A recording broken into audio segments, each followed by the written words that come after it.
রহমতুল্লাহ। সম্মানিত শিক্ষক শিক্ষিকাগণ, আমরা আপনাদেরকে আজকে দেখাবো আপনারা কিভাবে আমাদের টিউটর প্রোভাইডার বিডিতে রেজিস্ট্রেশন করবেন, কিভাবে টিউশনে আবেদন করবেন এবং কীভাবে গার্ডিয়ানের নাম্বার পাবেন। এবং আপনারা সবসময় অভিযোগ করেন যে আমরা রিপ্লাই পাই না। রিপ্লাই কীভাবে পাবেন, কেন পান না, বা টিউশন কেন কনফার্ম হয় না, এই বিষয়ে আমরা একটু বিস্তারিত আলোচনা করব। সম্পূর্ণ ভিডিওটি না টেনে দেখার জন্য অনুরোধ রইল। আমরা প্রথমে আমাদের ওয়েবসাইটে রেজিস্ট্রেশন করবো, অ্যাজ এ টিচার হিসেবে রেজিস্ট্রেশন করব। টিচার হিসেবে রেজিস্ট্রেশন করার জন্য আমরা সর্বপ্রথম আমাদের ওয়েবসাইটে চলে যাব। আমাদের ওয়েবসাইট হলো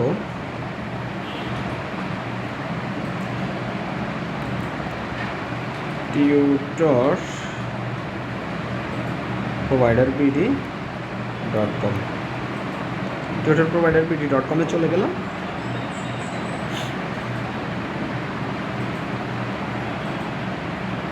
tutorproviderbd.com-এ যাওয়ার পর আমরা যাব রেজিস্ট্রেশন। এখানে দেখুন তিনটা অপশান আছে, টিউটর রেজিস্ট্রেশন, প্যারেন্টস রেজিস্ট্রেশন এবং কোচিং রেজিস্ট্রেশন। আমরা টিচার হিসাবে, যেহেতু আমরা টিচার হিসেবে জয়েন করতে চাচ্ছি, টিউটর রেজিস্ট্রেশনে যাব। টিউটর রেজিস্ট্রেশনে কল করলাম। টিউটর রেজিস্ট্রেশনে করার পরে আমি এখন একটা নাম দিচ্ছি। ধরেন আমি দিলাম শাফিন আহমেদ।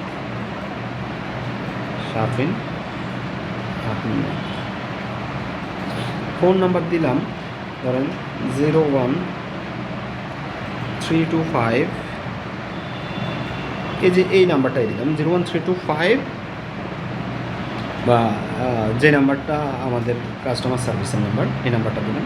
এখন আমি একটা দিব, মেল দিব। মেল দিলাম ধরেন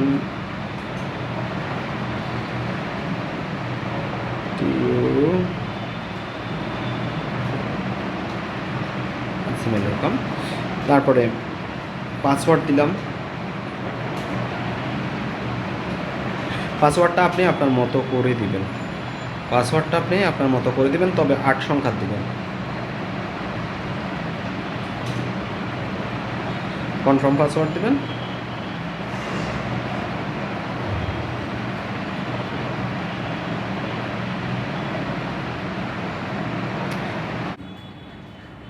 এই যে আমাদের রেজিস্ট্রেশন হয়েছে। এখন আপনারা কিভাবে প্রোফাইল আপলোড করবেন, একটা নাম্বার চাইবে, গার্ডিয়ান নাম্বার। এই গার্ডিয়ান নাম্বারটা আপনারা দিবেন আপনার গার্ডিয়ান, মা বাবা ভাই যে থাকুক তার, যাতে আপনার কোনো প্রবলেম হলে আমরা তাদের সাথে যোগাযোগ করতে পারি। যেমন ধরেন টিউশনে গেলেন, কোনো প্রবলেম হলো, আল্লাহ না করুক, অথবা যাওয়ার পথে অ্যাক্সিডেন্ট হলো, যাতে আমাদের কাছে ইনফরমেশন আসলে আপনাদের কাছে, আপনাদের গার্ডিয়ানের কাছে এটা পৌঁছিয়ে দিতে পারি।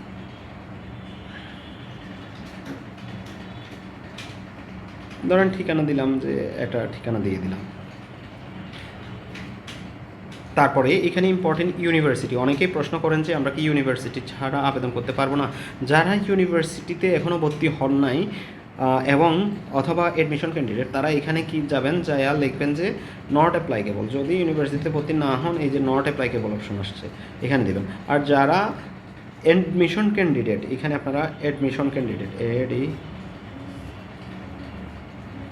এই অ্যাডমিশন ক্যান্ডিডেট ধরেন আমি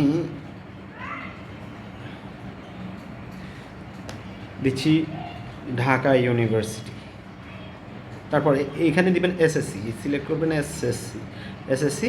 আপনি কোন গ্রুপ থেকে, সায়েন্স। তারপরে আপনি বাংলা ভার্সন ছিলেন নাকি ইংলিশ ভার্সন ছিলেন, নাকি ইংলিশ মিডিয়াম, আমরা বাংলা ভার্সন। বিএনএসসি, যদিও বিএনএসসি, আচ্ছা, তারপরে বিএনএসসি না দিয়ে ধরেন উত্তরা হাই স্কুল দিলাম, রেজাল্ট দিলাম 5। আচ্ছা, তারপরে এইচএসসি, এইখানেও আমরা দিলাম সায়েন্স। আমি জাস্ট একটা ডেমো তৈরি করে দেখাচ্ছি আপনাদের জন্য। তারপরে এনডিসি দিলাম, এনডিসি 5। তারপরে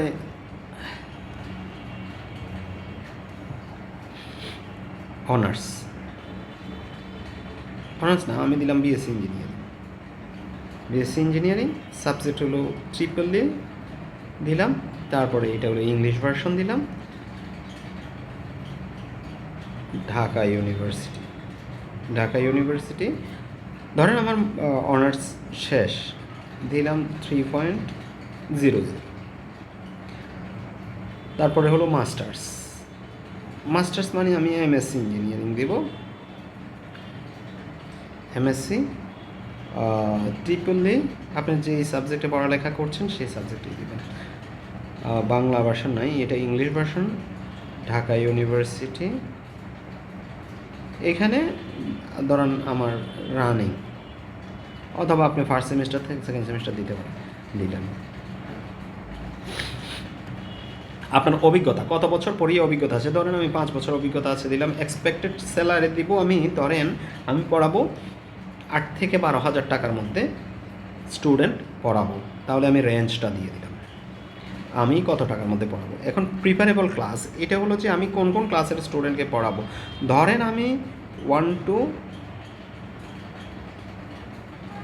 8, এই যে 1 to 8 এখানে আছে, মিডিয়াম পড়াবো, বাংলা মিডিয়াম, আচ্ছা আমি ইংলিশ মিডিয়াম পড়াবো, ইংলিশ মিডিয়াম পড়াবো।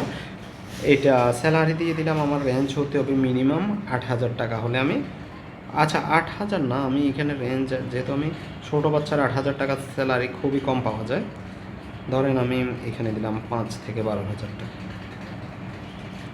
ধরেন আমি এখানে বললাম যে 5K হলে আমি পড়াবো। কত সাবজেক্ট পড়াবো? অল সাবজেক্ট, কারণ ছোটো বাচ্চা সাধারণত অল সাবজেক্টই পড়ায়। এখন আমি 9-10 পড়াবো, এখানে আমি এই যে 9-10 দিলাম। তারপরে এটা আমি পড়াবো, বাংলা ভার্সনও পড়াবো, ইংলিশ ভার্সনও পড়াবো, বাংলা মিডিয়াম পড়াবো। এটা বাংলা মিডিয়াম হলে আমি পড়াবো 9-10, ধরেন 8K-তে। কোন কোন সাবজেক্ট পড়াবো? ম্যাথ পড়াবো, আরেকটা অ্যাড করি ফিজিক্স পড়াবো, আরেকটা অ্যাড করি আমি পড়াবো কেমিস্ট্রি। এখন আমি আবার 9-10 ইংলিশ ভার্সন পড়াবো। এখন 9-10 দিলাম, 9-10 আমি ইংলিশ ভার্সন পড়াবো। আপনি চাইলে যতটা ইচ্ছা তত অ্যাড করতে পারবেন। ইংলিশ ভার্সন আমি 10K এর কম পড়াবো না।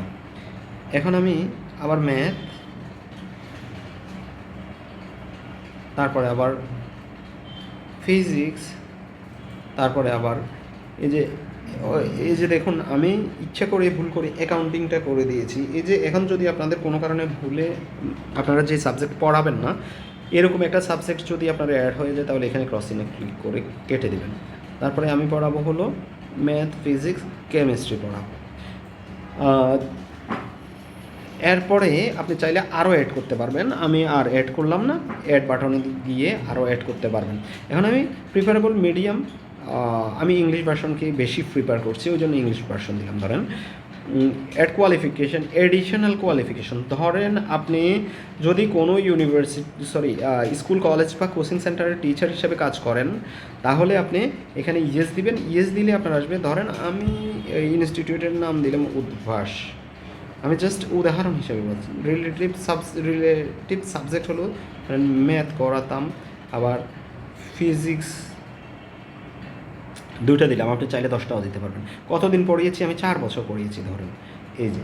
তারপরে প্রিফারেবল এরিয়া, আপনি কোন এরিয়াতে পড়াবেন, প্রথমে সিলেক্ট করবেন ঢাকা, যদি আপনি ঢাকার হন। চট্টগ্রাম হলে চট্টগ্রাম, এরপরে দেখবেন যে ঢাকা এরিয়ার, ঢাকার মধ্যে সাব লোকেশন চলে এসেছে। ধরেন আমি উত্তরা পড়াবো, এয়ারপোর্ট পড়াবো, নিকুঞ্জ পড়াবো, এইভাবে আপনি চাইলে সবগুলা অনেকগুলো সিলেক্ট করতে পারবেন আর কি। আমি এই 3টা সিলেক্ট করেই সাবমিট দিচ্ছি। তারপরে থার্ড স্টেপে আপনাকে একটু কষ্ট করে প্রেজেন্ট ইনস্টিটিউট বলতে, আপনি যদি পাশ করে বের হয়েও যান, আপনার সর্বশেষ ইনস্টিটিউট দেবেন ঢাকা ইউনিভার্সিটি। সাবজেক্ট আমার ট্রিপল এ ছিল, আমি কোন সেমিস্টারে লিখে দিব সুন্দর করে, মাস্টার্স ফার্স্ট ইয়ার। এখন আপনি এখানে পিকচার দিবেন, এখানে আপনি আপনার পিকচার দিলেন। ধরেন আমি একটা পিকচার এখানে দিলাম, দিয়ে আমি ডান দিলাম, চলে আসলো এনআইডির পিকচারও। এরকমভাবে আমি জাস্ট আপনাদেরকে ডেমো দেখাচ্ছি যে পিকচার দিচ্ছি, ঠিক আছে। হয়ে যাবে ইনশাল্লাহ। এরপরে আপনি টিউশনে আবেদন করবেন কিভাবে? এই যে দেখুন, আমি একটা টিউশন জবসে আবেদন করে দেখাচ্ছি। ধরেন এই রামপুরা আবাসিক রোড 12 যেটা বুয়েটের স্টুডেন্ট লাগবে, এটাতেই আমি আবেদন করছি।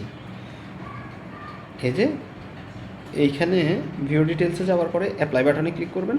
সত্যগুলো খুব ভালো করে পড়ে দেখবেন।